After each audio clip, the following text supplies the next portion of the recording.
Blah. What's up, guys? My name's Hans and this is the second time I'm filming this. And the last one was 22 minutes long, so I'm just revising it. And it's also 2:44 in the morning. Just one of those mornings.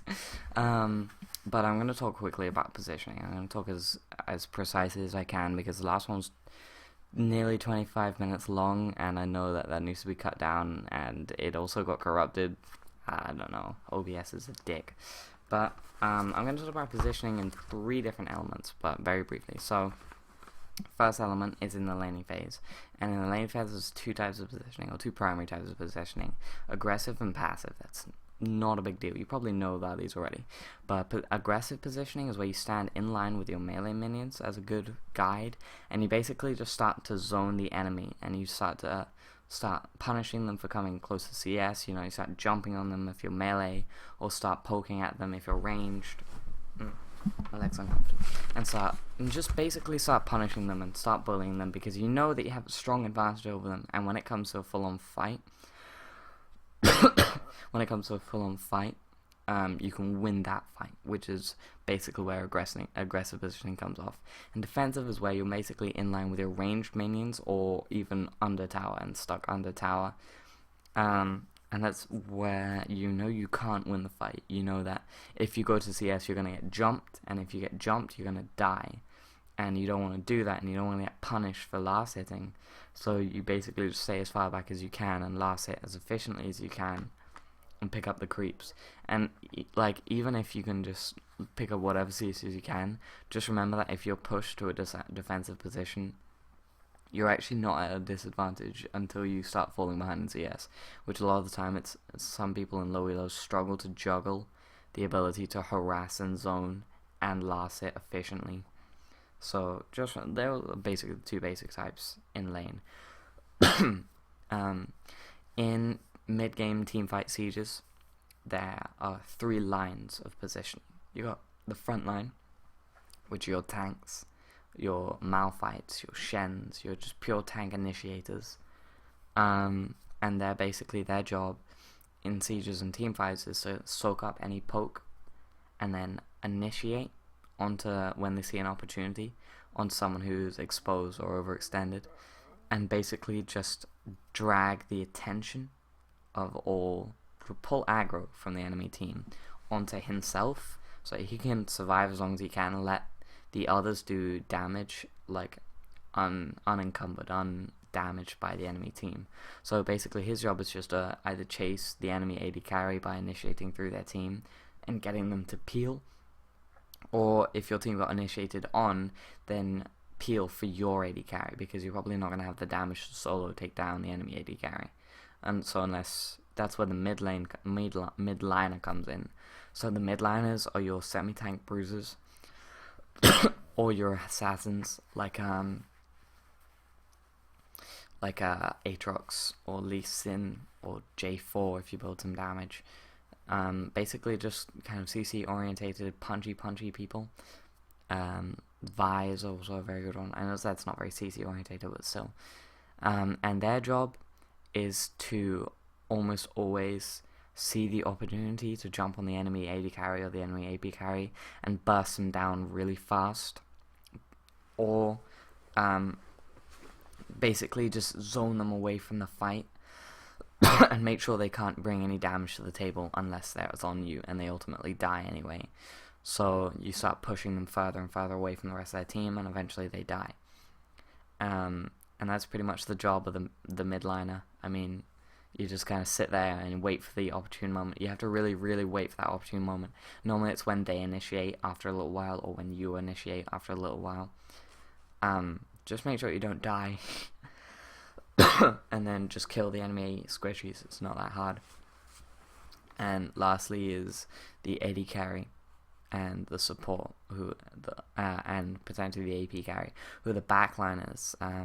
Like, the support changes, but basically the backliners are the squishiest. So your Soraka supports, Janna supports, your casters, so Ahri, actually LeBlanc is more assassin orientated, but Ahri, Brand, Lux, you know, all these people just need to stay at the back line and take as minimal damage as they can, while dishing out as much damage as they can, utilizing their long range. So if you're playing Ezreal, for example, you want to be poking as much as you can and using your Arcane Shift to kite as efficiently as possible without getting caught out and getting hit. And the best way to describe this positioning is utilizing the range that you have. So I'm going to do a little diagram for you guys. So imagine that these 5 dots represent the 5 champions on their team, right? I think that's right. Oh, wait, is that the right amount? Yeah. Is it? 2 what? Yeah, okay. I'm so tired. Dude, I wrote 6 down. Oh, Jesus. Okay. So these 5 dots represent their team, right? I don't know how well you can see this. Imagine a big ring around the enemy team, and that ring is their range, is their aggro range. So if you're an AD carry or a squishy, you want to be staying outside this ring while bringing damage to whoever you can inside it. So you're an AD carry and you're hitting this dot here, right? You're smashing this dot's face in from outside the ring, and then these 2 dots, these 2 champions move forward, right? And suddenly the ring is this. You want to be outside the ring.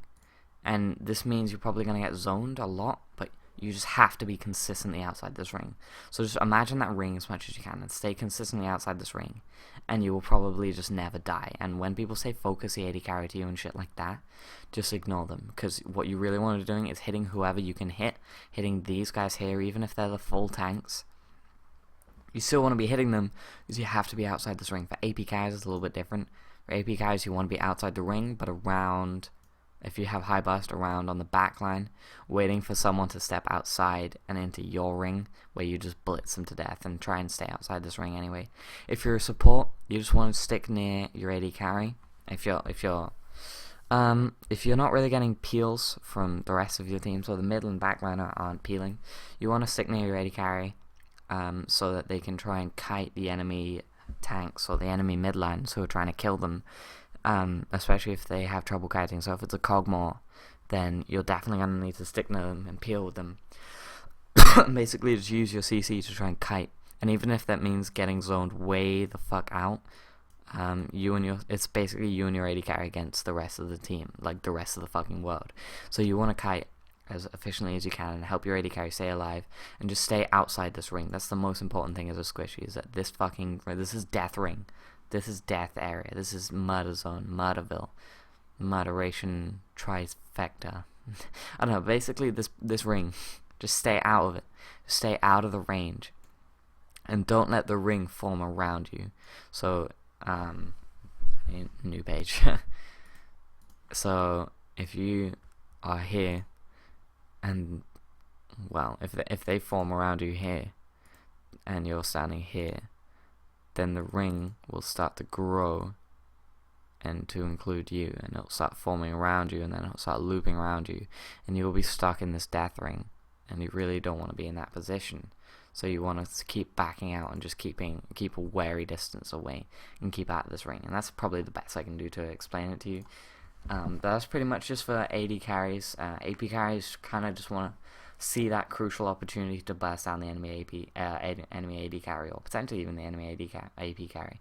It's pretty much any squishy targets, any high value targets you can burst down, and the support just helps the AD carry stay alive because they're useless. I hope this was. Oh wait, one more thing to talk about. I want to talk about positioning in a global scale, and I'm going to use more diagrams. Don't save it. So let's say this is a river, right? And these towers are all gone, right? But these are still left, you know? And your base is still fine. But they still have all their towers up.